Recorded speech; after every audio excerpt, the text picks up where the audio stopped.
एक लड़का किताब लेकर जंगल से भाग निकलता है। उसकी सांसें फूल रही हैं और दिल जोर जोर से धड़क रहा है। अचानक किताब अपने आप लड़का डर से स्थिर खड़ा है।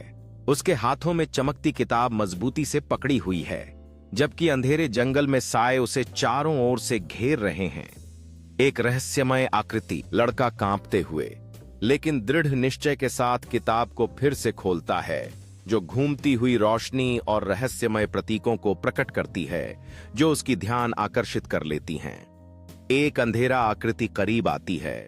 उसका साया जंगल के फर्श पर डरावने ढंग से फैला हुआ है, जैसे लड़का अनजान का सामना करने के लिए तैयार हो रहा हो।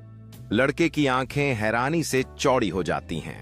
जब वह नक्शे को समझने की कोशिश करता है, उसका अंगूठा उस रेखा पर चला जाता है जो खजाने के स्थान की ओर। लड़का नक्शे को मजबूती से पकड़ता है। उसकी स्थिति डर से दृढ़ता की ओर बदल जाती है जब वह खजाने के रहस्य को उजागर करने का निर्णय लेता है। पीछे की ओर पेड़ करीब झुकते हुए नजर आते हैं, जैसे लड़के के विचारों को सुन रहे हों, और उनके चारों ओर एक डरावनी रोशनी लिपटती हुई दिखती है।